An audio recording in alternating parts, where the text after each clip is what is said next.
Programme में आपको खुशामदीद कहते हैं। मैं असदुल्ला खान हूँ। ईद का तीसरा दिन है। आप सबको एक बार फिर ईद मुबारक। ईद से एक दिन पहले हुकूमत और अपोजिशन के दरमियान जो मुज़ाकरात का आगाज़, हल्का सा आगाज़ हुआ था, यूँ कहना चाहिए, क्योंकि एक राब्ता सा हुआ था असद कैसर साहब के साथ और नून लीग के कुछ रहनुमाओं की बातचीत हुई थी। लेकिन आज जब ईद अपने अख्ताम को पहुँच रही है और कल से एक तरह से फिर वर्किंग डे हो जाएगा और ईद का चौथा दिन हो जाएगा और मामला रूटीन में आने लगेंगे, तो अब देखना यह है कि क्या वो मुज़ाकरात किसी नतीजे पर पहुंचे हैं। तो आज हमें यह महसूस हो रहा है मुख्तलिफ बयानात से कि न सिर्फ ये कि वो मुज़ाकरात आगे नहीं चल पाए, बल्कि जितनी बातचीत हुई थी वो भी ख़त्म हो गई। क्योंकि आज इमरान खान साहब ने भी ये कह दिया है कि मैंने तो मैंडेट दिया था शाह महमूद कुरैशी साहब को और उनसे किसी ने रब्ता ही नहीं किया। असद कैसर साहब भी ऐसे ही नाउम्मीद से दिखाई देते हैं और 27 तारीख को फिर सुप्रीम कोर्ट के सामने पेश होकर बताना भी है मुज़ाकरात हुए या नहीं हुए। उसमें सिर्फ 2 दिन बाकी हैं। तो अब अगले 2 दिन में क्या कोई पेशरफ्त हो सकती है, होने का इम्कान है। एक बात पर तमाम पार्टीज मुत्तफिक होती नजर आ रही हैं कि इलेक्शंस एक वक्त में होने चाहिए। तहरीक इंसाफ भी पार्शली इस बात से एग्री करती है और समझती है कि इलेक्शन एक वक्त में होने चाहिए, लेकिन मशरूत तौर पर वो इत्तफाक करती है, क्योंकि तहरीक इंसाफ का ख्याल है कि या तो फिर आप सारी असम्बलियाँ तोड़ें और फिर जून जुलाई में इलेक्शन की बात करें तो बात हो सकती है। लेकिन अगर आप ऐसा नहीं करते, सिर्फ मुज़ाकरात में रहना चाहते हैं, तो फिर 14 मई को ही इलेक्शंस के लिए हम इंसिस्ट करेंगे। तो और दूसरी तरफ यह है कि सुप्रीम कोर्ट के पास क्या ऑप्शंस बचेंगे 27 तारीख को अगर तमाम सियासी जमातें इत्तफाक नहीं करती। तो इन तमाम चीज़ों पर हम गुफ्तगू करेंगे आज के प्रोग्राम में। आमिर रज़ा साहब हमारे साथ सीनियर तर्जमाकार है, बहुत शुक्रिया आमिर रज़ा साहब, खुश आमदीद। अमीर अब्बास साहब हमारे साथ मौजूद हैं, सीनियर तर्जमाकार। अमीर साहब आपको भी खुश आमदीद। और आरिफ चौधरी साहब हमने हमें ज्वाइन किया है। आरिफ चौधरी साहब सीनियर कानूनदान हैं, बहुत शुक्रिया आरिफ चौधरी साहब, आपको भी खुश आमदीद। आमिर रज़ा साहब, सबसे पहले ये बताइए कि क्या वो जो ईद से एक दिन पहले भी आपसे बात हो रही थी मुज़ाकरात के लिए, हम कुछ पुरुमीद हुए भी थे कि राब्ता हुआ है, जी पहला राब्ता हुआ है, नून लीग के कुछ रहनुमा ने असद कैसर साहब से बात की, असद कैसर साहब ने बताया अपनी लीडरशिप को, वो बात फिर ईद के दिनों में आगे नहीं बढ़ी। हालांकि ये दिन बहुत कम है सुप्रीम कोर्ट में 27 तारीख से पहले किसी नतीजे पर पहुंचना है। आप कितने पुरुमीद हैं कि मुज़ाकरात हो पाएंगे? असद साहब, वो जब आपके प्रोग्राम में गुज़िश्ता हफ्ते में जब आया भी था, उस वक्त मेरे ख्याल में हमने जो बात की थी वो यही थी कि उम्मीदें कम हैं और उसकी वजह ये कि बहुत सारी चीज़ें पीडीएम के हाथ में भी नहीं है और जो उसकी मरकजी क़यादत है उनको इंतखाबात जो हैं वो किसी भी तरह से सूट नहीं करते, क्योंकि पीडीएम को आप एक मोनोलिथ के तौर पे नहीं देख सकते कि बड़ा उसमें यकजाई होगी। उसमें मुख्तलिफ पोलिटिकल पार्टीज़ हैं, उन पार्टीज़ के अपने अपने मफादात हैं और हर पार्टी के अंदर भी मुख्तलिफ धड़े हैं। जैसे अगर आप नून लीग की बात लें, जिस दिन भी बात हुई कि बिलअमूम उनको इंतखाबात इस वक्त सूट नहीं करते बिल्कुल, और नून लीग के अंदर भी आपको पता है कि जो सख्त रवैया मरीम नवाज साहिबा का है, उनके करीबी साथियों का या नवाज शरीफ साहब का है, उसके मुकाबले में शहबाज शरीफ साहब के मफादात दूसरे हैं। तो वो मुझे बेल जो है वो सरमटते नजर नहीं आती, मुंडेर पे चढ़ती हुई नजर नहीं आ रही है। अच्छा, उसी तरह पाकिस्तान पीपल्स पार्टी यकीनन सॉफ्ट स्टांस इनके मुकाबले में ले रही है, लेकिन पीपल्स पार्टी का एक तो अपना किला सिंध मजबूत है और उन्हें भी पता है कि अगर हम अच्छी बातें करेंगे भी तो उससे कोई फर्क नहीं पड़ना है, क्योंकि अगर हमारा सीनियर साथी जो है इंतखाबात के लिए तैयार नहीं होगा तो मामला आगे बढ़ेगा नहीं। तो इस बात पे जो इमरान खान ने जिस अंदेशे का इजहार किया कि हुकूमत जो है वक्त हासिल करना चाहती है, वक्त ज़ाया करना चाहती है, तो उसमें बड़ा एक वजन है। और दूसरी बात ये कि इंतखाबात जो है मतलब उसमें क्या बात होनी है, बहुत मतलब है कि हुकूमत के हाथ में है सब कुछ ना, कि अगर वो कहते हैं ना पूरे मुल्क में इंतखाबात चाहती है तो उसको इनिशिएटिव लेना है, अगर उसको 2 सूबों में होने देना है जो कि कानून और आइन के मुताबिक है तब भी उसकी जिम्मेदारी है, क्योंकि वो तो आइन बड़ा वाज़ेह है कि नॉट लेटर देन 90 डेज। तो उसमें तो कोई इबाम नहीं है, उसमें तो कोई बहस भी नहीं होनी चाहिए। कि आप देखिए 2 सूबों के लोग अगर नुमाइंदगी से महरूम है और उस पर आप फिर वही मतलब है कि कहते हैं ना कि you are dragging your feet, तो उसमें हालात पेचीदा हो सकते हैं। सवाल आ जाता है आखिर में, मैं कहूंगा कि इमरान खान साहब के पास क्या ऑप्शन है। वो अपने ऑप्शन बड़ी हद तक एग्जॉस्ट हमें होते हुए नजर आ रहे हैं कि जलसा जुलूस हो गया, मुजाहरा हो गया, असेंबलियों से इस्तीफा दे दिया, डिसॉल्व कर दी असेंबलियां प्रोविंशियल, तो वो क्या करेंगे मजीद, वो क्या कर सकते हैं और सुप्रीम कोर्ट जो है वो अपने आप को असर्ट करने के लिए क्या कर सकती है। अब सब निगाहें जो है सुप्रीम कोर्ट पर होंगी, लेकिन जाहिर है उसको उस पर भी बहुत दबाव है, उसको मुतनाज़ा बनाने की बड़ी मुनज़्ज़म साजिश हुई है, तो चीजें आसान नहीं है जनाब। बिल्कुल ठीक है, सुप्रीम कोर्ट पर असल निगाहें हैं। चलें, मैं सुप्रीम कोर्ट के पास क्या ऑप्शंस और रास्ते हैं इस पर तो हम बात करते हैं, लेकिन अमीर अब्बास साहब पहले ये आप कैसे देखते हैं मुज़ाकरात के मामले को? मुज़ाकरात होते हुए या किसी नतीजे पर पहुंचते हुए नजर आते हैं, क्योंकि बड़ी वाज़ेह पोजीशन है। एक पोजीशन ली हुई है नून लीग ने कि अक्टूबर में इलेक्शन होंगे और एक साथ होंगे। तहरीक इंसाफ एक साथ इलेक्शन पर इतफाक़ तो करती है, लेकिन वो कहती है कि फिर फौरी तौर पर आप असम्बलियाँ तोड़ें और तारीख दें, और जून और जुलाई में अगर आप इलेक्शन करना चाहते हैं। लेकिन क्या आपको इस वक्त जहनी तौर पर PDM की जमातें ये फैसला करते हुए या इसके करीब पहुंची हुई नज़र आती हैं कि ठीक है अगले एक हफ्ते में तमाम असम्बलियाँ तोड़ दें और जून जुलाई में इलेक्शन में चले जाएं? बहुत शुक्रिया असदुल्लाह खान साहब। मुझे तो इस बात की समझ नहीं आती कि ये किस बात के मुज़ाकरात हैं भाई। एक मौक़िफ़ है आईनी और जमहूरी, और एक मौक़िफ़ है गैर आईनी और गैर जमहूरी। एक मौक़िफ़ है आईनी, एक मौक़िफ़ है धौंस धांधी वाला। अब हम कह रहे हैं कि धौंस धांधी वाला और ये आईनी मौक़िफ़ की दोनों साथ बैठ के आपस में सुलह करें और एक दूसरे के साथ जफ्फी डालें। भाई ये दो मुतज़ाद मौक़िफ़ हैं। एक शख्स कह रहा है कि मैं आईन को नहीं मानता, मैं जमहूरियत के तकाज़ों को नहीं मानता, और दूसरी तरफ से कहा जा रहा है कि 90 दिन में इंतखाबात है, कह रहे हैं उसमें होने चाहिए। अब कभी सही और गलत में भी लेन देन या भाव ताव होता है? ये अखलाकी पस्ती की आप हालत देखने हमारे समाज की, हमारे दानिश्वरों की और हमारे अदालती निजाम की, कि हम भाव ताव करना चाह रहे हैं सही और गलत में। क्या देंगे इमरान खान जो कह रहे हैं 90 दिन में इलेक्शन हो? वो क्या दे सकते हैं PDM को? क्या हमें नहीं करवाता 90 दिन में? तो क्या ये सही होगा फिर? क्या फिर ये सही भाव ताव है, सही लेन देन है?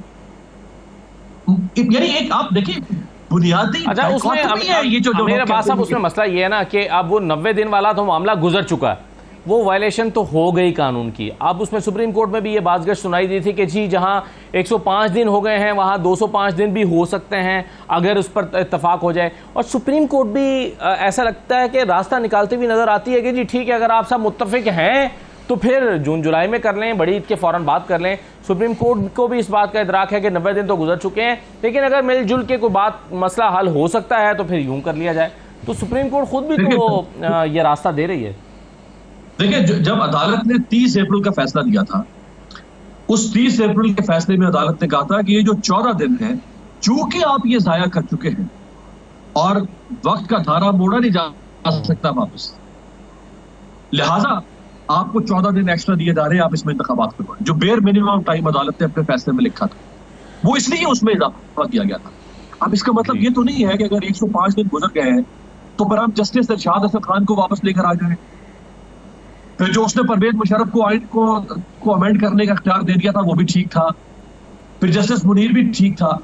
ये देखिए, ये जो लोग भी ये बात कर रहे हैं, ये सिर्फ इस वक्त एक बयानिया घड़ा जा रहा है मुआशरे में, और लोगों के जहनों में एक स्मोक स्क्रीन क्रिएट की जा रही है ताकि लोगों को उलझाया जा सके इंतखाबात से दूर। मुझे तो इस बात पे भी ताज्जुब होता है कि अदालत कैसे कह सकती है कि आप पंचायत बना लें। भाई अब चीफ जस्टिस हैं, वो सरपंच नहीं है अदालत के, किसी पंचायत के। ये पंचायत, उन्होंने तो जब 90 दिन का, मुझे इस पर भी ताज्जुब होता है जब वो कहते हैं कि अगर आप आपस में कोई मामला तय कर लेंगे तो फिर हम गुंजाइश निकाल सकते हैं। भाई आप कैसे कह सकते हैं गुंजाइश निकाल सकते हैं? इसका मतलब है कि पहले आपने फैसले में लिखा कि 90 दिन का मतलब है 90 दिन। अब आप कह रहे हैं हाँ मैं 2 महीने आगे ले जा सकता हूं तो मैं गुंजाइश निकाल रहा हूं। तो वो जो पहले आपने लिखा था वो ठीक था। ये जो गुंजाइश, तो ये इसी गुंजाइश का नाम ही तो नजरिया जरूरत है, इसी गुंजाइश का नाम ही तो आइन को मुमकिनात बनाना। तो आपने आज गुंजाइश इसके लिए निकाल ली। अक्टूबर के बाद उस जमाने का चीफ जस्टिस गुंजाइश और 6 महीने की निकाल देगा। तो गुंजाइश ही निकालते चले जाए, आप गुंजाइश ही निकालते चले जाए। दूसरा ये कि इमरान खान साहब ने एक दफा नहीं, अगर हम मुज़ाकरात ही को मान लें कि मुज़ाकरात ही होने चाहिए, तो उन्होंने एक बार नहीं, उन्होंने बारहा हमारी कम्युनिटी, साहबी बरादरी से लोग, सिविल सोसाइटी के लोग, वो इमरान खान साहब से भी मिले, वो शहबाज शरीफ साहब से भी मिले, और इमरान खान साहब ने उसमें कहा कि अगर मामला ये इंतखाबात की तरफ लेकर जाते हैं तो हम बैठने को तैयार हैं। इन्होंने जिद की कि नहीं, इमरान खान खुद बैठे। भाई क्या नवाज शरीफ खुद आके बैठेंगे PDM की तरफ से? नहीं बैठेंगे ना। वापस आए पर नवाज शरीफ भी आके बैठेंगे। क्या जिद? अगर इमरान खान ये जिद लगा दे कि पहले नवाज शरीफ को बुलाओ, वो आके बैठे मुज़ाकरात में, फिर मैं मुज़ाकरात करूंगा। भाई वो अपना एक वफ्द तश्कील दे रहे हैं, अपनी कमेटी मुज़ाकराती, आप अपनी मुज़ाकराती कमेटी तश्कील दें, दोनों के दरमियान मामला तय पा जाएंगे और अगर कोई इत्तफाक राय हुआ तो हो जाएगा। आखिरी बात मैं आपसे कह दूं, ये किसी भी ऐसे मेज पर नहीं बैठेंगे PDM वाले असदुल्ला खान साहब। किसी भी ऐसे रास्ते पर नहीं चलेंगे जिस रास्ते की मंजिल इलेक्शन है। भाई वो इलेक्शन चाहते ही नहीं है। कौन है जो उनके बारे में ये खुशगवानी पैदा कर रहा है कि वो इलेक्शन चाहते हैं? सिर्फ उनको कुछ मामलात पे इख्तलाफ है, बाकी वो इलेक्शन चाहते हैं। भाई वो इलेक्शन ही नहीं चाहते सिरे से। वो कतन किसी ऐसी महफिल का, किसी ऐसे मुज़ाकरात का हिस्सा नहीं बनेंगे जो इलेक्शन पर मुंतज हो। ठीक, बिल्कुल सही है, ये बात तो ठीक है। लेकिन चलें, एक तासुर ये भी पैदा हुआ था कि मौलाना फजलुर रहमान साहब जो हैं वो नहीं मान रहे, बाकी सब लोग मुज़ाकरात के लिए मानते हैं। सुप्रीम कोर्ट में जो तमाम लीडरशिप आई थी उससे भी ये तासुर उभरा था। चलें, इस पर तो मैं आमिर जासिम से बात करूँगा। लेकिन आरिफ चौधरी साहब, जब लास्ट हेयरिंग हुई थी जुमेरात को सुप्रीम कोर्ट में, उसमें उठते उठते जस्टिस मुनीब अख्तर साहब ने भी कहा था, चीफ जस्टिस साहब ने भी कहा था, उन्होंने कहा था कि जहन में रहे कि 14 मई का फ़ैसला हमने हटाया नहीं है। 14 मई का फ़ैसला, 14 मई के इंतखाबात का फ़ैसला जो 4 अप्रैल को दिया गया था, ये अपनी जगह पर बरकरार है। और आप अगर मुज़ाकरात करके किसी नतीजे पर पहुँच जाएँ तो ठीक, वरना इलेक्शन फिर 14 मई को ही होंगे। अब हमें नज़र आ रहा है कि 14 मई को इलेक्शन नहीं होंगे। उसकी वजह यह है कि इलेक्शन कमीशन ने एक रिपोर्ट सुप्रीम कोर्ट में दी थी और उसने कहा था कि जनाब हमारे पास तो अब वक्त नहीं, आज अगर पैसे मिल भी जाएँ तो हम 14 को नहीं करा सकते क्योंकि हमारे पास वक्त नहीं बचा है।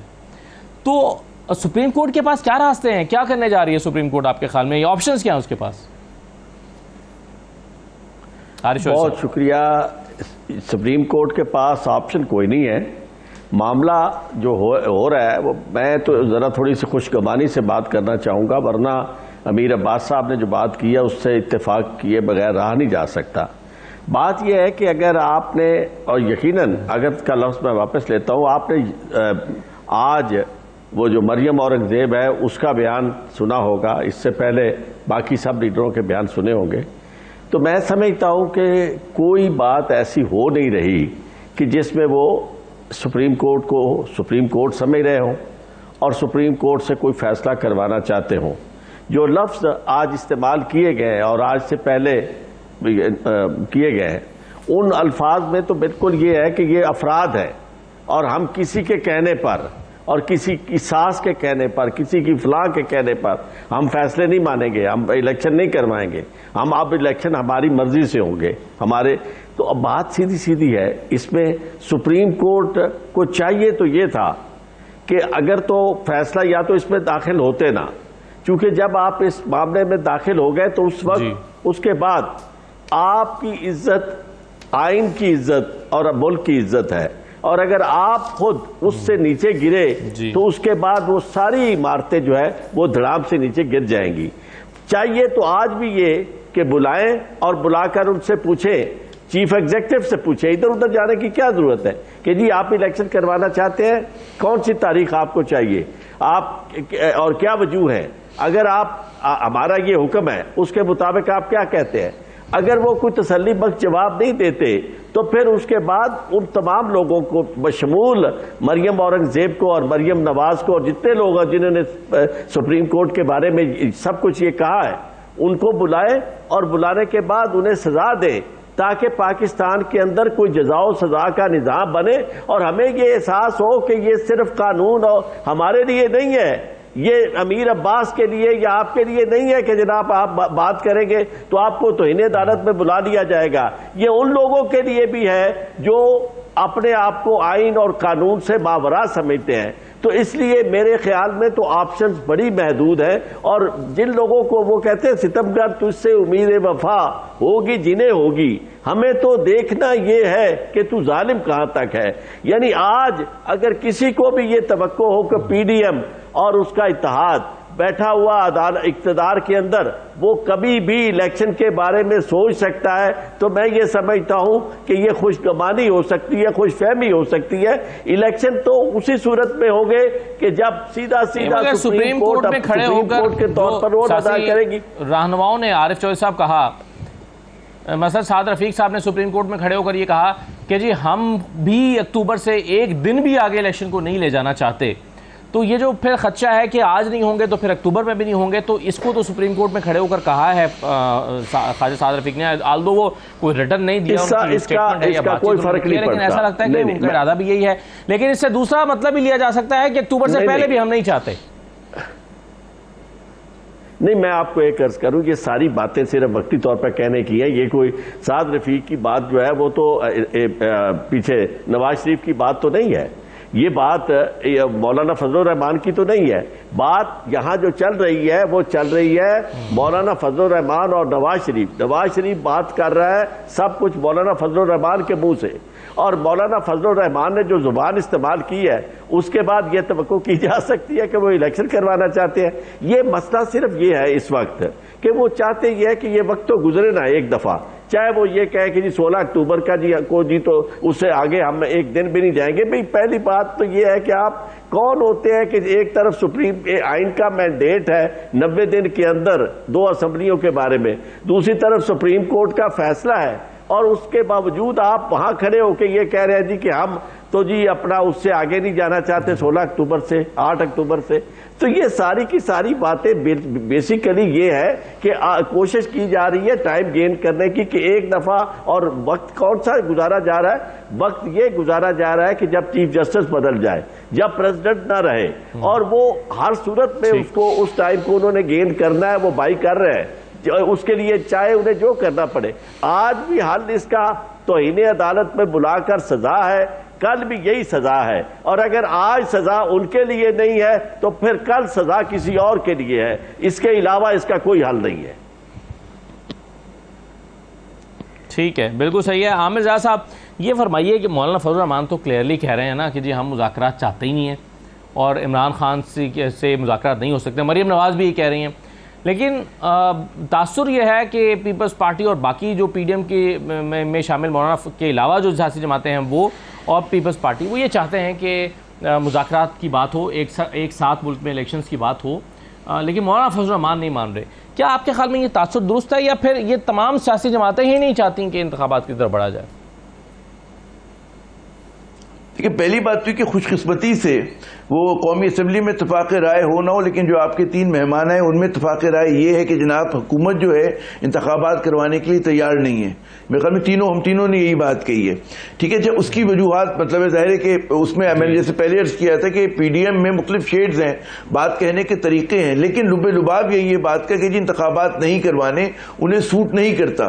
पाकिस्तान पीपल्स पार्टी यकीनन एक सॉफ्ट फेस के साथ सामने आ रही है, लेकिन उसको भी पता है कि जाहिर है कि जब तक उनके सीनियर साथी जो हैं, पार्टनर्स जो है वो तैयार नहीं होंगे, इंतखाबात नहीं होंगे। और सीनियर पार्टनर यानी कि नून लीग जो है उसके लिए पंजाब का किला जो है बहुत अहमियत रखता है। वहां पर उसको पता है कि वो राउट हो जाएंगे, तो वो किसी भी कीमत पर इस वक्त इंतखाबात के लिए तैयार नहीं होंगे। अच्छा, मौलाना फजलुर रहमान को हम लोग बहुत ज्यादा अहमियत दे रहे हैं, उनका इतना वजन सीटों के हिसाब से है नहीं। तो मैं बिल्कुल चौधरी साहब की बात से इत्तेफाक करूंगा कि वो कह रहे हैं जो कुछ वो किसी और की जबान है, किसी और की बातें हैं।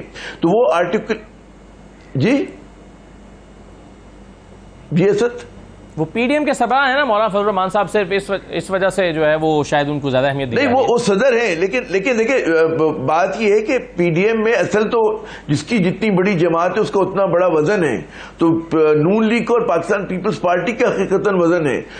इनको जो है मतलब ठीक है, इनकी बतौर एक मजहबी रहनुमा की और दीनी जमात की इसकी अहमियत है अपनी जगह पर, लेकिन वो वाला इनका इन्फ्लुएंस नहीं है, और ये ज्यादातर इस्तेमाल करते हैं अपने तहादियों को। तो मैं इनकी बात को इतना वो नहीं लेता। अगर फर्ज करें कि नून लीग तैयार हो जाती तो इनकी कोई हैसियत नहीं होती मौलाना की, लेकिन नून लीग तैयार होगी नहीं, नून लीग किसी भी कीमत पे तैयार नहीं होगी। हमें समझना ही चाहिए कि इस वक्त जो है पीडीएम या नून लीग और पाकिस्तान की जो स्टैब्लिशमेंट है एक सफ़े पर है।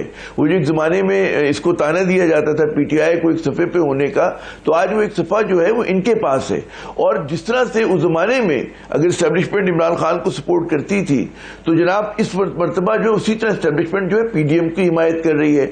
उस पर उस वक्त इल्ज़ाम हुआ करता था कि जनाब इंतखाबात को मैनिपुलेट करके लाया गया, तो यहाँ तो माशाल्लाह पीडीएम बगैर इंतखाबात के जो है वो उसमें बैठ गई ताकत में आकर। और उसमें फिर ये बहुत बड़ा सवाल है कि ठीक है आप अक्टूबर में कराते हैं कौमी असम्बली के, जनरल असम्बली के, लेकिन पंजाब और केपी ने क्या कसूर किया है, और क्या ये चीज आईनी होगी, और क्या ये चीज आईनी होगी कि आप जो केयर टेकर गवर्नमेंट्स हैं कि जो बहुत ही ज्यादा पार्शल हैं, जिनके उसमें कहते हैं ना कि मुतनाज़ा होने में कोई शक शुबा नहीं है, वो अपने हिसाब से डिक्टेट करती रहेंगी। तो इस वक्त बात ही कि पाकिस्तान का पूरा पूरा निज़ाम खतरे में, हमारा आइन खतरे में है, निज़ाम खतरे में है, और ये चीजें जो है लोगों को शिद्दत पसंदी की तरफ लेके जा सकती हैं। और ये उसकी वजह से, क्योंकि लोगों में अदम इत्मीनान है, तो आप ये समझते हैं कि चले हुकूमत किसी ना मतलब लड़ के अक्टूबर क्या ये अगले अक्टूबर तक भी बैठी रहे, लेकिन जिन लोगों पे एतमाद ना हो, मार्केट्स को एतबार ना हो, बिजनेसमैन को एतबार ना हो, उनको मुल्क की गैर यकीनी सूरत हाल खाए जा रही हो, तो उस पर फिर ये मुल्क तरक्की नहीं कर सकता, मुल्क संभल नहीं सकता, मुल्क में सियासी इस्तेकाम नहीं आ सकता, जो इस वक्त हमारी सबसे बड़ी जरूरत होना चाहिए अगर हमें मैशत को ठीक करना है। तो आप जो देखें, तो पाकिस्तान को गड़े से निकालने के लिए पहली जरूरत है कि नए मैंडेट के साथ हुकूमत हो जिसको लोग एतमाद करते हो, मार्केट्स करती हो, हत्ता कि जो आपके दोस्त ममालिक है उनको एतमाद हो। तो हमारी हर चीज क्योंकि अंडरकट हो रही है, उसकी वजह से आप देखें कि चीजें बजाय बेहतरी के जो है वो खराबी की तरफ जा रही है, लोग जो उम्मीद का दामन छोड़ चुके हैं। अभी आप पढ़े लिखे पाकिस्तानियों से बात करें, जितने मायूस वो आज थे, यानी कि इस ईद पे मैंने देखा था या हालिया दिनों में देखा है, मुझे माजी में इसकी मिसाल नहीं मिलती। लोग बेदार हैं जी। हाँ बिल्कुल सही है, बिल्कुल ठीक है। लेकिन एक बात जो हम मुज़ाकरात की बात कर रहे हैं, इसमें अमीर अब्बास साहब, मेरा सवाल ये है कि क्या इस बात का कोई इम्कान मौजूद है कि पीपल्स पार्टी और नून लीग अगर किसी एक बात पर मुत्तफिक हो जाएं और वो आगे बढ़ जाएं, और मौलाना फजल रहमान अगर डिसएग्री भी कर रहे हों, तो चूंकि वो उतना ज़्यादा मैटर नहीं कर रहे उस लिहाज से कि उनकी नुमाइंदगी कितनी है पार्लियामेंट में और मुख्तलिफ चीज़ों में, तो क्या ये मुमकिन है कि पीपल्स पार्टी और नून लीग इत्तफाक करके आगे बढ़ जाए, मौलाना को बाईपास कर दें? अगर मुझे आप इजाजत दें, देखिए इससे पहले मैं एक जुमला कहना चाहूंगा कि जज आइन और कानून के मुताबिक फैसले करता है। जज ने हफीज जालंधरी के उस शेर के मुताबिक फैसले नहीं करना होता कि इरादे बांधता हूं, सोचता हूं, तोड़ देता हूं, कहीं ऐसा ना हो जाए, कहीं ऐसा ना हो जाए। जज ने जो फैसला करना होता है वो 1772 में लॉर्ड मैन्सफील्ड ने कहा था कि लेट जस्टिस बी डन दो दी हेमट्स में फॉल। इंसाफ करो चाहे आसमान जमीन पर ही क्यों न गिर पड़े। हमारे यहां तो मतलब इंसाफ भी इस तरह से हो रहा है कि नहीं, कहीं फैसला करने से ये हो, कहीं फैसला करने से वो ना हो।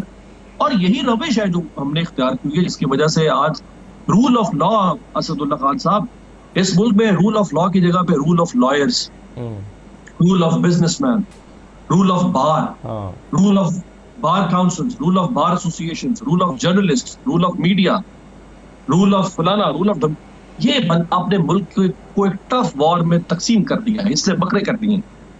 अगर रूल ऑफ लॉ होता है इस मुल्क के अंदर, ये जो तमाशा लगा हुआ है गुज़श्ता 4 महीनों से, कहीं किसी दुनिया के किसी मौजूद मुल्क में इस तरह का तमाशा हो सकता है? हर 1.5 साल के बाद जापान में इंतखाबात होते हैं।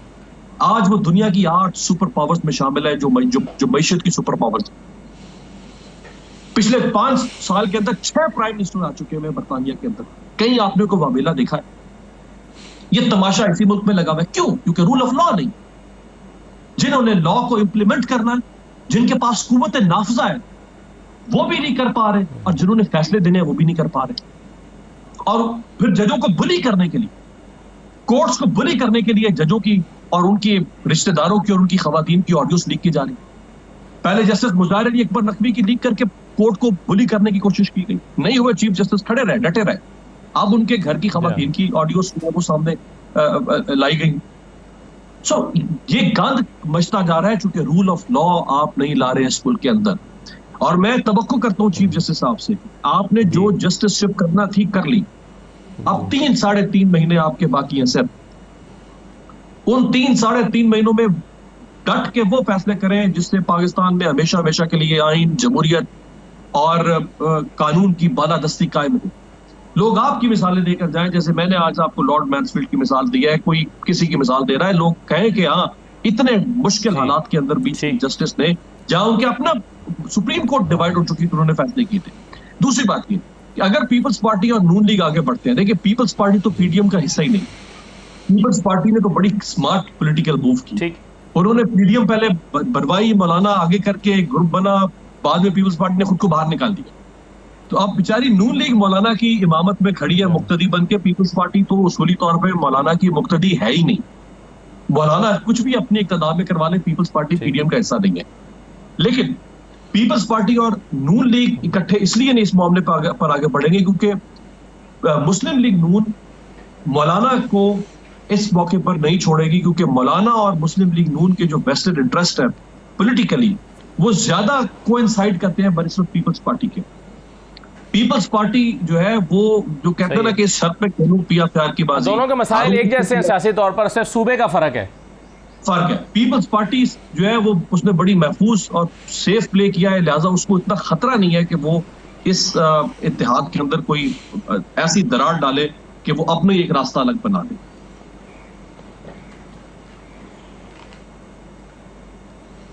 बिल्कुल सही है। अब पीपल्स पार्टी को हम देखें तो पीपल्स पार्टी को चाहिए क्या? पीपल्स पार्टी के मसाइल मुख्तलिफ हैं। अमीर अब्बास सही कह रहे हैं कि पार्टी के मसाइल मुख्तलिफ हैं। पीपल्स पार्टी को दोबारा सिंध चाहिए इन इलेक्शन में, और शायद 2028 के इंतखाबात में उनको बिलावल के वज़ीर आज़म बनने के इम्कानात ज़्यादा मजबूत होते हुए देखना वो चाहती है।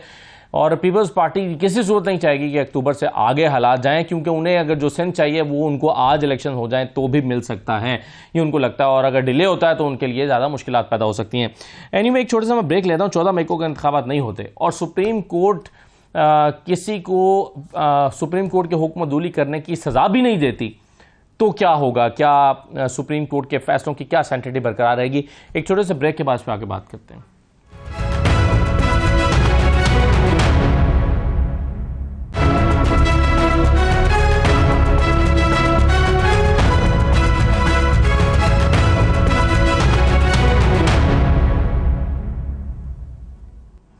दोबारा खुशामदीद कहते हैं। आरिफ चौधरी साहब, अब मुज़ाकरात हमें होते हुए कामयाब नजर नहीं आ रहे, तो इसका मतलब है कि सुप्रीम कोर्ट ने फिर जो कहा था कि 14 मई का, फिर याद रहे कि फैसला 14 मई के इंतखाबात का वो बरकरार है, वो इंटैक्ट है, उसको हटाया नहीं गया।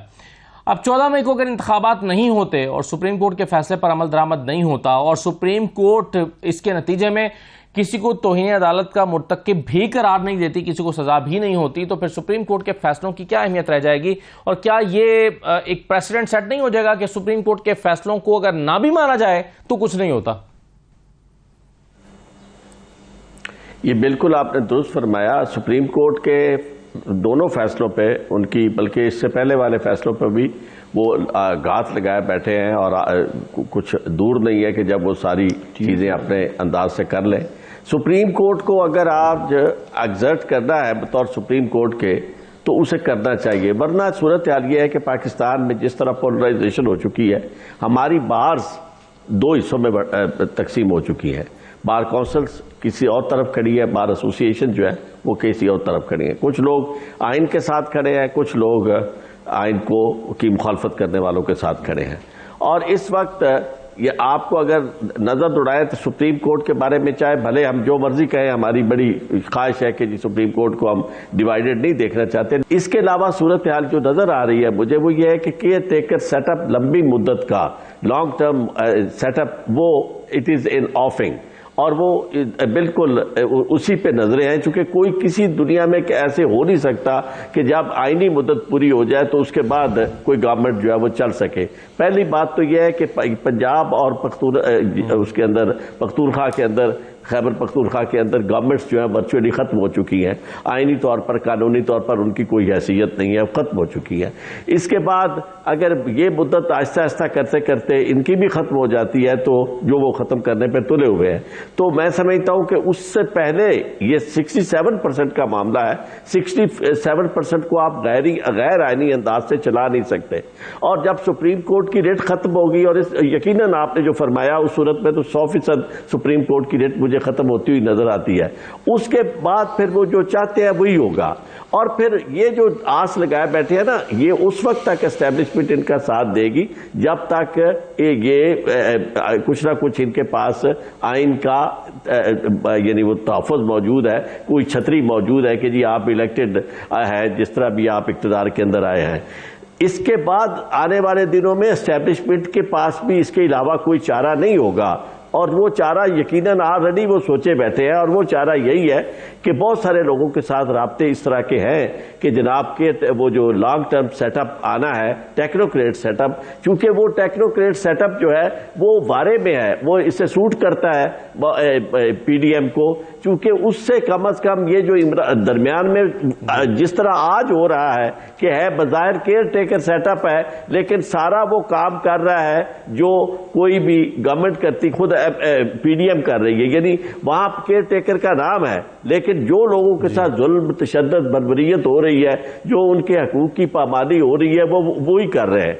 तो इसलिए वो लॉन्ग टर्म फैसले भी वो कर रहे हैं। तो इस तरह के केयर टेकर सेटअप में पाकिस्तान को जो नुकसान होगा वो ये होगा कि लोग नहीं बैठेंगे। लोग अब इस एक आस में बैठे हैं, एक उम्मीद में बैठे हैं कि शायद अभी इलेक्शन हो रहा है, अभी इलेक्शन हो रहा है।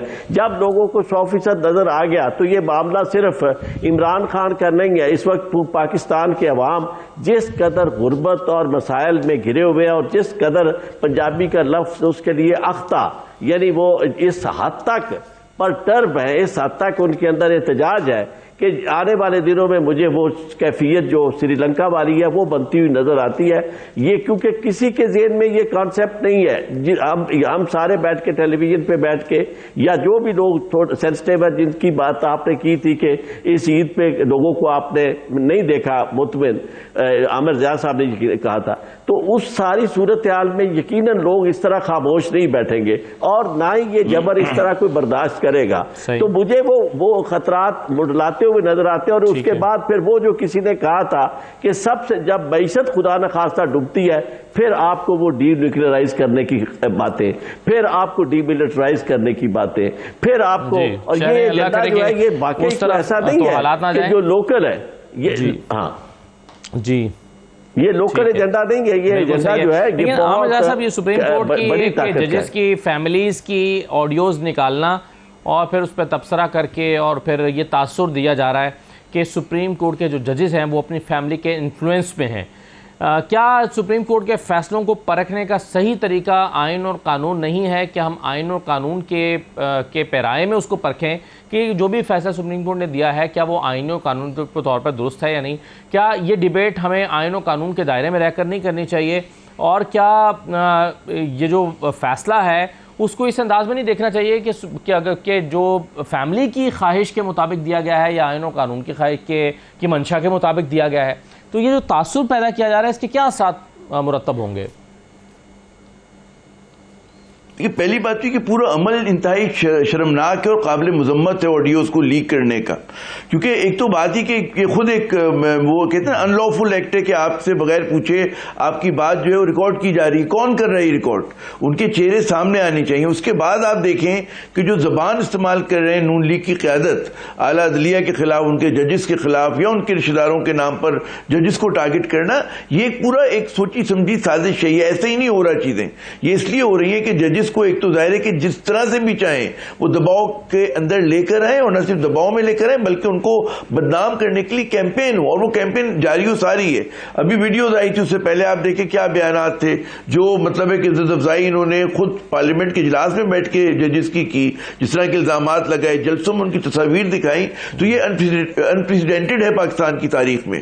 तो इंतहाई शर्मनाक है। और अगर आप सुप्रीम कोर्ट को अंडरमाइन करेंगे तो उसका मतलब है कि आप इस मुल्क में कानून की हुक्मरानी को खत्म कर रहे हैं। तो एक तो ये बात हो गई। तो मैं ये समझता हूं कि इसका मकसद इसके अलावा कुछ नहीं कि जी जजेस को ब्लैकमेल किया जाए और उनको जो है उनको दबाव डाला जाए।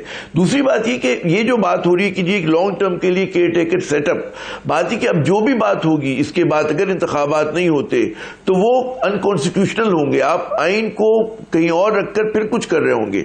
अगर इस हद तक जाने के लिए तैयार है हमारे हुक्मरान, तो आप सोचें कि इस मुल्क के मुस्तकबिल के हवाले से जो लोगों में तशवीश है और जो उद्देश्य वो कितने दुरुस्त होंगे। क्योंकि अगर वो ये समझते हैं कि जनाब एक गैर मकबूल गैर नुमाइंदा हुकूमत आके इस मुल्क में इस्लाहात कर सकती है और लोग खामोशी से बैठे रहेंगे, कि हमारे यहाँ और भी गलत फहमी, अब तक हमारी यहाँ तारीख ये कहती है कि कभी भी पॉपुलर सपोर्ट की वजह से इस मुल्क में तब्दीली नहीं आई, पॉपुलर एहतजाज की वजह से। MRD की तहरीक जो चली थी, अगर आप याद करें तो 83 के अंदर या चला थे, जो भी हंगामे हुए थे जही सिंध में हुए थे, और उससे उस जमाने की हुकूमत को कोई फर्क नहीं पड़ा था। तो हम अगर तारीख उठा के देते तो बिल्कुल दुरुस्त ये बात है कि पाकिस्तान में पॉपुलर सपोर्ट की वजह से हुकूमतें तब्दील नहीं होती ना गिरती हैं। लेकिन अगर इस मुल्क में उसकी वजह से जो आपके यहाँ इकोनॉमी की सूरत हाल है और जो आपके यहाँ लोगों में बेइत्मीनानी है, तो कई चीजें होती हैं। हो सकता है एहतजाज ना हो, लेकिन जराइम बढ़ जाए, सोशल अनरेस्ट हो रहा हो, तवाफुल मलूकियत वैसे ही पहले, नारकी पहले, तो इन चीजों का बिल्कुल अंदेशा है। और उसमें मैं नहीं समझता कि हमारी हुक्मरान अशराफिया के पास इस बात की अहलियत है, उनमें एक कमिटमेंट है, उनमें ईमानदारी है कि मुल्क को जो है इस मसले से निकाल सकें। तो हम लोग जो है सो वन वे हम लोग इनेताद की तरफ जा रहे हैं, और आपको उम्मीद की कोई किरण नजर नहीं आ रही। किसी के पास कोई एजेंडा नहीं है कि भाई पाकिस्तान को ठीक है आपने इस गड्ढे में गिरा दिया तो निकालेंगे कैसे। तो उसके अंदर तमाम देखिए हर इदारा हमारा बदनाम हो रहा है, या तो बदनाम किया जा रहा है या बदनाम हो रहा है। तो बड़ी खतरनाक सूरत हाल है, और इस हवाले से हम दुआ कर सकते हैं। मुझे तो कोई मतलब है कोई तरकीब वरकीब होती हुई नजर नहीं आती। आसान हल ये बिल्कुल हो सकता है कि जी सुप्रीम कोर्ट कल को फैसला करे, जिन लोगों ने तौहीन अदालत की उनको सजा दे और कहे जी हर हालत में हमारे फैसले पर अमल दरामद होगा, इंतखाबात होंगे। This is one way out. या हुकूमत एकदम से तैयार हो जाए इंतखाबात के लिए, जिसके मुझे इम्कान नजर नहीं आते, बिल्कुल नहीं आते। अब कि तौहीन अदालत में सज़ा देने पर अभी तक सुप्रीम कोर्ट की रिलक्टेंस दिखाई देती है, और वो रिलक्टेंस की वजह भी नज़र आती है क्योंकि ऐसा लगता है कि सुप्रीम कोर्ट चाहती है कि इलेक्शंस पर फोकस रहे। ऐसा ना हो कि तौहीन अदालत में कुछ लोगों को बुलाया जाए तो फिर वो मुकदमा ज़्यादा बड़ा हो जाएगा, वो मामला ज़्यादा बड़ा हो जाएगा और इलेक्शन फिर पीछे चले जाएंगे। तो वो फहरिस्त में इलेक्शन के मामले को सबसे आगे रखना चाहते हैं, ऐसा महसूस होता है। बहरहाल एक छोटा सा इलेक्शन क्यों पीछे जाएंगे, असद मेरा सवाल है। टिकटें दी हैं उस पर काफ़ी रद्द-ए-अमल आ रहा है, खुद पार्टी के अंदर से भी इमरान खान ने उसको रिस्पॉन्ड भी किया है। क्या ये टिकटों की तकसीम का अमल सही अंदाज में हुआ है? इमरान खान ने क्या सोचकर टिकटें तकसीम करते हुए बाज़ जगहों पर ज़्यादा जो ऐसा लगता है बज़ाहिर के ज़्यादा डिज़र्विंग कैंडिडेट थे उनको टिकट नहीं दिया, उसके मुकाबले में उन्होंने अपने जो नौजवान हैं उनको ज़्यादा प्रेफर किया है? तो ब्रेक लेते हैं, इस पर भी बात करते हैं। और नून लीग ने तो खैर जहमत ही नहीं की टिकटें देने की और बाकी जमातों ने, और इस पर भी बात हो रही है कि ऐसा लगता है कि नून लीग और बाकी जमातों को इस बात का यकीन है कि 14 को इलेक्शन नहीं होने, इसीलिए तो उन्होंने अभी तक टिकटें नहीं दी। ब्रेक के बाद वापस आते हैं।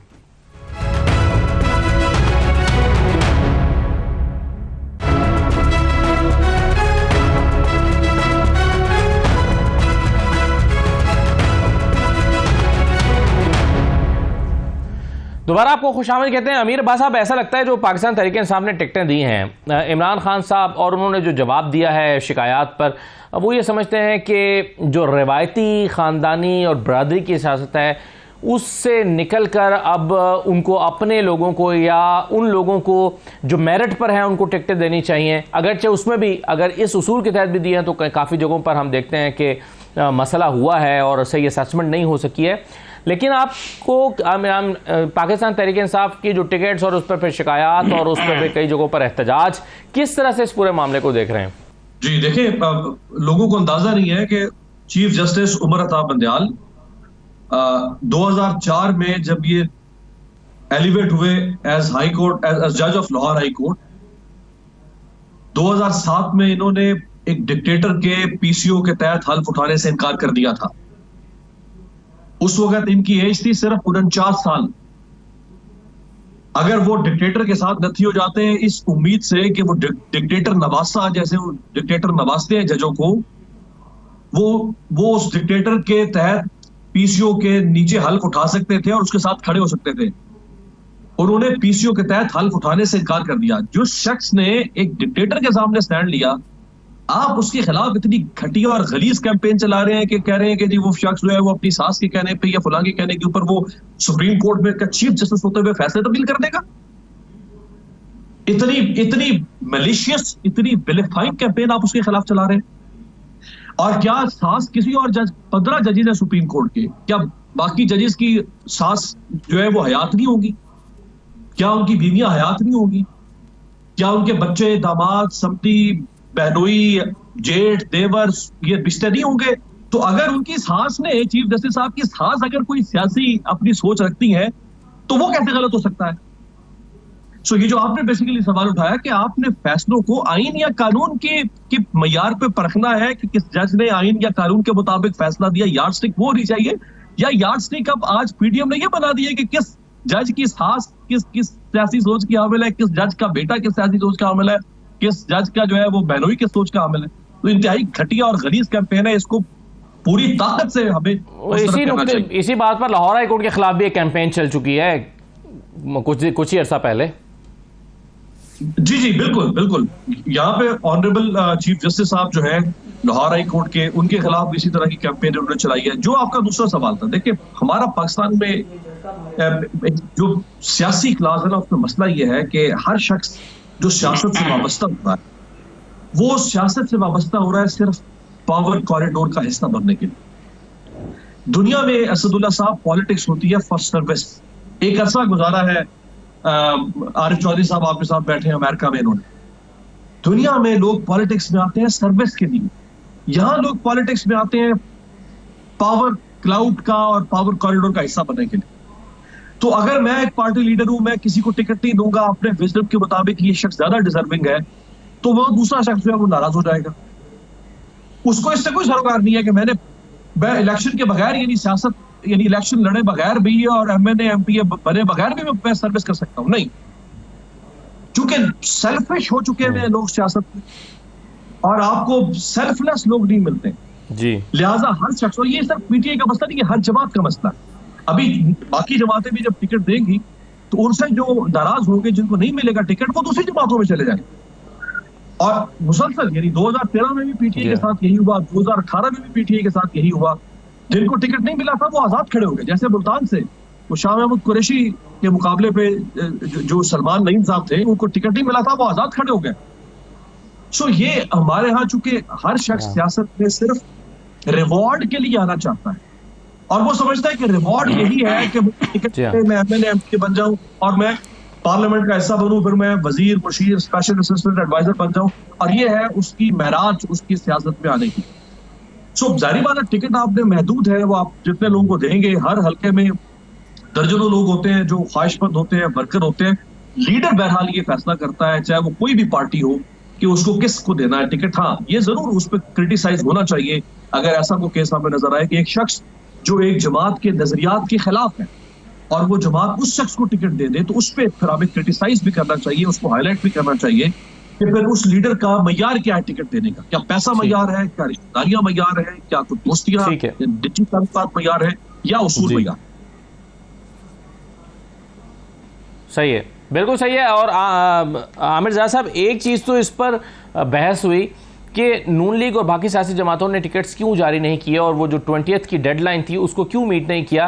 क्या उन्हें इतना यकीन था कि 14 को इलेक्शन नहीं होने जा रहे, और इतना बड़ा जुआ एक तरह से खेल लिया कि अगर वाकई 14 मई को इलेक्शन हो जाते तो वो क्या करते? वो तो बाद में खैर इलेक्शन कमीशन ने डेट को एक्सटेंड करके 26 कर दिया, लेकिन बहरहाल उस दिन तो उस डेडलाइन को मीट नहीं किया गया नून लीग की तरफ से। तो ये आपके लिए हैरत का बाइस था? नहीं, जाहिर है कि अगर वो खुद तैयार नहीं इलेक्शन के लिए और उनको एश्योरेंसेस मिल चुकी हैं कि पीटीआई कितने ही तड़पे फड़के हमें इंतखाबात नहीं होने देने, और आप जब इस नीयत तक चले जाएं, कहते हैं हद तक चले जाएं कि सुप्रीम कोर्ट की बात ना माने, तो फिर तो समझ में आता है उनका गेम प्लान कि उन्हें पता है कि जी इलेक्शन नहीं होने, हमें नहीं होने देने, तो मुतमईन बैठे हुए हैं। अच्छा, दूसरी बात ये कि ये टिकट्स के मामले पर हर मरतबा हम देखते हैं कि शोर मचता है, और हमारे मुल्क में उस तरह की मुनज़्ज़म सियासी जमातें नहीं है कि जिनमें अंदरूनी इंतखाबात हो रहे हों, जहाँ पे ट्रेंड पॉलिटिकल वर्कर हो, जहाँ पे सियासी कारकुनों को ऊपर से नीचे लेकर आया जाता हो, इस तरह और जमहूरियतों में होता है, तो वो तो हमारी है नहीं। लेकिन अगर इमरान खान ने नौजवानों को टिकट दिया, कारकुनों को दिया, तो बहुत अच्छी बात है। लेकिन अगर जैसे फर्ज करें कि लोग तनकीद करें कि जी फिर किसी उस्मान बुज़दार को या उस्मान बुज़दार को चले टिकट दे भी दिया, तो अगर फिर वो वही गलती करते हैं जो पंजाब में मरतबा माजी में की थी उन्होंने, और उसकी वजह थी जिसको वो एक्सप्लेन भी करते रहे मुख्तलिफ सहाफ़ियों के सामने कि जी मैं समझता था कि उस्मान बुज़दार इसलिए आया था कि उसके खिलाफ कोई नहीं था, बाकी सबकी लॉबीज थी। तो अगर उनको अगर फॉरवर्ड लुकिंग उनको देखना चाहिए कि पंजाब का जो सीएम है या वजीर आला है किसको बनाएंगे, और वो कैसा शख्स होगा कि अगर वो ऐसे शख्स को जिसपे पहले ही बहुत ज्यादा तनकीद हो चुकी है लेकर आते हैं किसी भी सूरत में, तो जाहिर है कि तनकीद बढ़ेगी। लेकिन अभी खैर उस मंजिल से बहुत दूर है, क्योंकि इलेक्शन ही हो जाए, इलेक्शन हो नहीं हो, ये भी तो सवाल है। तो ये बात है। लेकिन ये अमीर बात बिल्कुल सही कह रहे हैं कि हमारी क्योंकि डिसिप्लिन नहीं है और लोगों के छोटे छोटे मफादात हैं, तो जाहिर है कि लोग पार्टी छोड़ देते हैं अगर आपको टिकट नहीं मिला, तनकीद शुरू कर देते हैं।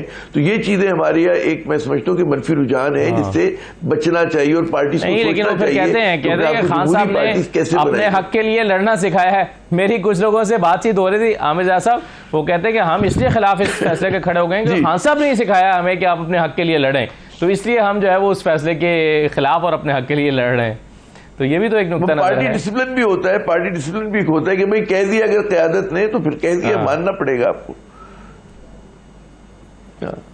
ठीक है, बिल्कुल सही है, आप अपना मुकदमा जरूर लड़ें लेकिन फिर उस फैसले को माने।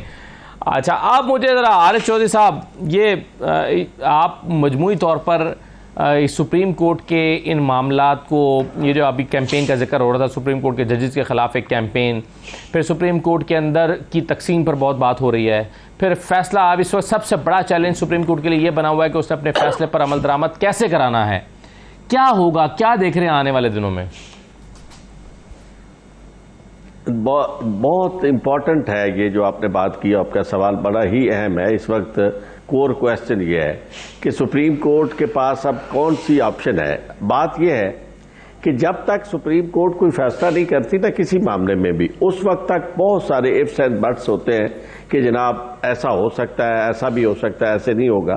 अब जो इसे यूं समझे कि बिल्कुल कल्मिनेटिंग स्टेज आ गई है और अब कंक्लूसिव मामलात हैं, यानी जो जोर लगाना था पीडीएम ने, खासतौर पे नून लीग ने और सारे शामिल उसमें, इंटिमिडेट करने का, कोर्ट को दबाव के नीचे लाने का, हर तरह का हरबा जो था वो उन्होंने आजमा लिया। जिल्लत और रुसवाई की हद तक वो चले गए, कोई कसर उन्होंने नहीं छोड़ी, या पार्लियामेंट के अंदर बैठकर भी और पार्लियामेंट के बाहर भी, जहाँ जहाँ जिसका जोर चला है, 100 के वो कहते हैं कि मनचे में सरायम तबूरा मनचे मिसराय, यहाँ तबूरा मन जो है यानी उनके जो आगे हरकारे हैं, यानी वजीर वजूर, वो भी सारे वही जुबान बोल रहे हैं और किसी के अंदर शर्म या नहीं कि ये पार्लियामेंट के मेंबर होना या बाकी वजीर होना ये एक छोटी बात है। असल बात यह है कि पाकिस्तान है तो सब कुछ है और पाकिस्तान का ताल्लुक आइन से है और आइन जो है अगर वो सुप्रीम कोर्ट को जो इज्जत देता है, पार्लियामेंट को भी इज्जत देता है, लेकिन सुप्रीम कोर्ट को इस हद तक तो उसमें तनकीद की इजाजत नहीं है। अब मामला क्या है? मामला यह है कि सुप्रीम कोर्ट को अब सीधे तौर पर ये जो 3 रुकनी बेंच है उसको अब निकलना होगा सामने, और मुझे ये लगता भी है कि इसके अलावा अब चारा भी कोई नहीं रहा, क्योंकि वो यानी मिसाल तो नहीं अब दी जा सकती, लेकिन मैं आपको ये अर्ज करूंगा कि इस वक्त सिवाय इसके कि जो पहले दिन से बात की गई थी कि भाई वो जब आपके सामने एक ऐसा शख्स खड़ा हो जो वो कहता है नहीं मैं आपका फैसला नहीं मानता, तो अब क्या अदालत उसकी बात को सुनेगी कि जी ये मेरा फैसला मानता है या नहीं मानता, या फिर अदालत के पास आर्टिकल 190 जो है उसको एक्शन में लाएगी। जिस दिन अदालत ने आर्टिकल 190 को इन्फोर्स किया उस वक्त कोई कुव्वत जो है वो सुप्रीम कोर्ट के रास्ते में आएगी नहीं, इसलिए कि उसके बाद तो फिर कुछ बचता नहीं है बाकी। ठीक है, बिल्कुल सही है जी, फैसला सुप्रीम कोर्ट का है और इसको इम्प्लीमेंट हर हाल में होना ही है। बहुत शुक्रिया। Right sir, 190। बहुत शुक्रिया आरिफ चौधरी साहब, अमीर अब्बास साहब, आमिर जाद साहब प्रोग्राम में शिरकत करने के लिए। इजाज़त दीजिए, अल्लाह हाफिज़।